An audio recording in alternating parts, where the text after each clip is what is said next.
ایران نے امریکہ کو جنگ کے خاتمے کے لیے نئی تجاویز پیش کر دی ہیں۔ پاکستان کے ذریعے پیش کی گئی تجاویز میں آپ نے ہرمز کی ناکہ بندی ختم کرنے کا مطالبہ کہا، جوہری مذاکرات بعد میں ہوں گے۔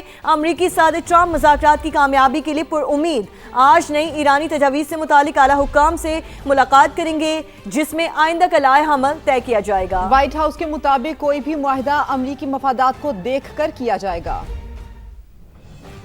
اب نائے ہرمز کھولو، ناکہ بندی ختم کرو، پہلے ہمارے مطالبات پر کرو بات، پھر ہوں گے جوہری مذاکرات۔ ایران نے امریکہ کی میز پر نئی تجاویز رکھنی، پاکستانی قیادت کے ذریعے تجاویز امریکہ کو موصول۔ صدر ٹرمپ مذاکرات کی کامیابی کے لیے پر امید، ایران کی نیوکلیئر ڈسٹ کو مذاکرات کا حصہ بنانے کا اعلان، کہا تہران بات کرنا چاہتا ہے تو ہمیں فون کر سکتا ہے۔ ہاؤس کا کہنا ہے کوئی بھی معاہدہ امریکی مفادات کو دیکھ کر کیا جائے گا، ایسا معاہدہ چاہتے ہیں جو ایران کو جوہری ہتھیار حاصل کرنے سے روکے۔ حساس سفارتی معاملات پر میڈیا کے ذریعے مذاکرات نہیں ہوں گے۔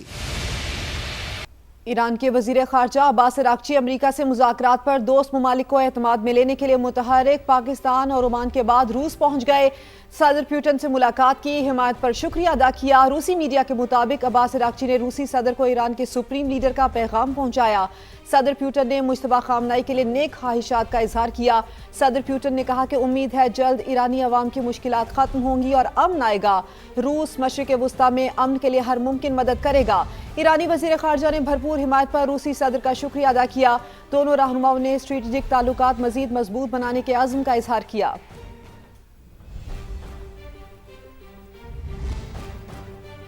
مذاکراتی عمل میں پیش رفت ہوئی ہے، پاکستان نے ثالثی میں بہت اہم کردار ادا کیا۔ ایرانی وزیر خارجہ عباس عراقچی کہتے ہیں تازہ ترین پیش رفت پر مشاورت ضروری تھی، اسی لیے دوبارہ پاکستان کا دورہ کیا۔ مذاکرات کن شرائط کے تحت آگے بڑھ سکتے ہیں، اس کا جائزہ لیا ہے۔ امریکہ کے غیر ضروری مطالبات گزشتہ مذاکرات کی کامیابی کی راہ میں رکاوٹ بنے۔ ایرانی وزیر خارجہ کے اسلام آباد میں فیلڈ مارشل عاصم منیر سے ملاقات میں جنگ کے خاتمے کے لیے جاری کوششوں پر بھی بات چیت کی گئی۔ اور امریکی صدر کی جانب سے ایک بار پھر وزیر اعظم پاکستان اور فیلڈ مارشل کی تعریف، دونوں رہنماؤں کو بہترین قرار دے دیا۔ کہا شہباز شریف اور فیلڈ مارشل عاصم منیر ہمارے لیے انتہائی قابل احترام ہیں۔ پاکستان نے اپنی پوری کوشش کی، وہ مذاکراتی عمل میں شامل رہیں گے۔ ہمارے پاس آئل کے اسٹریٹجک ذخائر موجود نہیں ہیں، وزیر پیٹرولیم علی پرویز ملک نے خطرے کی گھنٹی بجا دی۔ سما کے پروگرام ندیم ملک لائیو میں گفتگو کرتے ہوئے انہوں نے کہا وزیر اعظم اور فیلڈ مارشل کے ساتھ بیٹھ کر ہم نے فیصلہ کیا ہے کہ خام تیل کے ذخائر 30 دن تک بڑھائیں گے۔ ایران امریکہ جنگ بند ہوتی ہوئی نظر نہیں آ رہی، صورتحال دیکھتے ہوئے ہمیں اپنی تیاری اور ذخائر کو ترتیب دینا ہوگا۔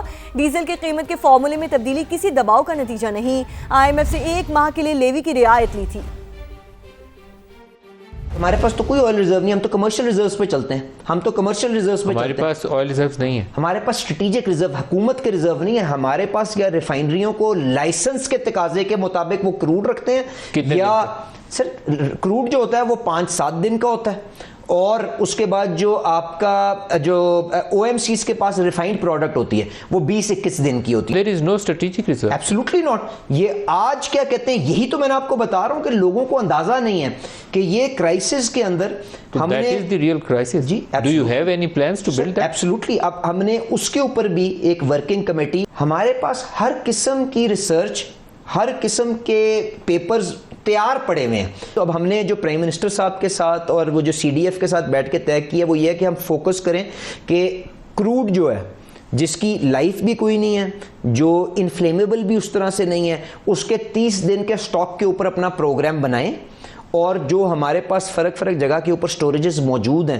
ریڈنڈنٹ پلانٹ جو آپ نے جن کو آپ نے موتھ بال کر دیا ہوا ہے، اس کو میجر کریں، اس کو میپ کریں، اور اس کے مطابق اس سارے انفراسٹرکچر کو بلڈ کرنے کی کوشش کریں۔ جی ہاں، سیٹی بجے گی، اسٹیج سجے گا، چوکوں چھکوں کی برسات بھی ہوگی اور شائقین کا جوش بڑھے گا۔ PSL پلے آف میچز میں ہوگا بھرپور دھوم دھڑکا، پرفارمنس ہوگی پاورفل، اسٹیڈیم ہوں گے ہاؤس فل، کیونکہ وزیر اعظم نے فینس کو پلے آف کے میچز اسٹیڈیم آ کر دیکھنے کی اجازت دے دی ہے۔ چیئرمین PCB محسن نقوی نے ایکس پر شائقین کرکٹ کو خوشخبری سنا دی۔ ہاں، ایندھن کا استعمال کم سے کم کرنے کے لیے پبلک ٹرانسپورٹ کے استعمال کی بھی اپیل کی ہے۔ Pakistan super league play of matches کی اجازت ملنے پر شائقین کرکٹ خوش نظر آتے ہیں. کہا فینس کے بغیر کرکٹ ادھوری ہے. حکومت نے اجازت دے کر اچھا اقدام کیا ہے. شائقین اپنی فیوریٹ ٹیموں کو اسٹیڈیم آ کر سپورٹ کرنے کو بے قرار ہیں. بہت خوشی ہو رہی ہے کہ پی ایس ایل کے میچز سارے کے سارے اب گراؤنڈ میں جا کے دیکھ سکیں گے اسٹیڈیم میں, تو ویری ایکسائٹیڈ تھے. بہت اچھی بات ہے, اور آڈینس کے بغیر کرکٹ ادھورا ہے. بہت اچھا انیشیٹو ہے کہ عوام اور انرجیٹک ہو کے اپنے جو چاہنے والے ہیں, جن کے وہ فینز ان سے مل سکیں, ان کو لائیو دیکھ سکیں. ہم انجوائے کریں گے میچز خود جا کے اسٹیڈیم میں. سما نے واقعی اس معاملے کو اٹھایا اور ہمیشہ سے سما ان حوالوں میں خاصا آگے رہا ہے. اس کے لیے ہم سما کے بھی شکر گزار ہیں, حکومت کے بھی شکر گزار ہیں. پلے آف میں جو ہے نا وہ میچ جو عوام جائے گی گراؤنڈ کے اندر, تو مجھے بہت خوشی ہے. انشاءاللہ میں ضرور جاؤں گا. کرکٹ جو اصل ہے نا وہ گراؤنڈ میں دیکھنے کی مزہ آتا ہے.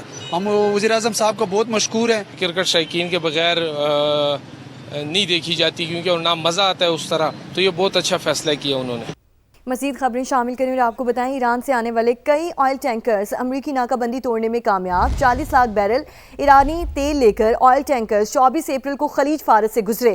آج امریکی افواج نے 6 ایرانی آئل ٹینکرز کا راستہ روکا جن پر 10.5 ملین بیرل تیل موجود تھا, جبکہ 24 گھنٹے کے دوران 7 بحری جہاز آبِ ہرمز عبور کرنے میں کامیاب رہے, جن میں بلک کیریئرز اور کارگو جہاز بھی شامل تھے.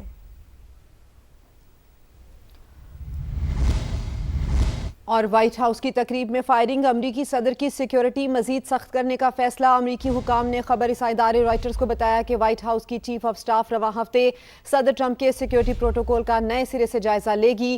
2 روز قبل ایک شخص نے فائرنگ کرتے ہوئے صحافیوں کے اعزاز میں منعقدہ تقریب میں گھسنے کی کوشش کی تھی. ابتدائی تحقیقات کے مطابق ملزم کا ہدف ٹرمپ انتظامیہ کے ارکان تھے. وہ کیلیفورنیا سے ٹرین کے ذریعے پہلے شکاگو اور پھر واشنگٹن پہنچا. ملزم نے اسی ہوٹل میں قیام کیا جہاں ملک کی اہم شخصیات جمع ہونے والی تھیں. واشنگٹن میں فائرنگ کے واقعے کے بعد امریکی صدر کا پہلا انٹرویو. CBS TV سے گفتگو میں اپوزیشن پر الزام لگاتے ہوئے کہا ڈیموکریٹس کی زبان اور بیانات سیاسی کشیدگی بڑھاتے ہیں. ایپسٹین اور دیگر معاملات میں میری کردار کشی کی جاتی ہے. ملزم کی تحریر پڑھنے پر صدر ٹرمپ میزبان پر برہم اقدام کو شرمناک قرار دے دیا. اب آپ کو خبر دیں, لبنان میں اسرائیل کی جانب سے جنگ بندی کی سنگین خلاف ورزیاں جاری ہیں. بمباری میں 24 گھنٹے کے دوران 14 شہری شہید ہو گئے. حزب اللہ نے جوابی کارروائی میں صہیونی فورسز کے ہیلی کاپٹر کو نشانہ بنایا. فوجیوں کو ریسکیو کرنے کے لیے آنے والے ہیلی کاپٹر پر ڈرون حملہ کیا تو پائلٹ فوجیوں کو بٹھائے بغیر ہیلی کاپٹر اڑا لے گیا. واقعے میں متعدد اسرائیلی فوجی زخمی ہوئے.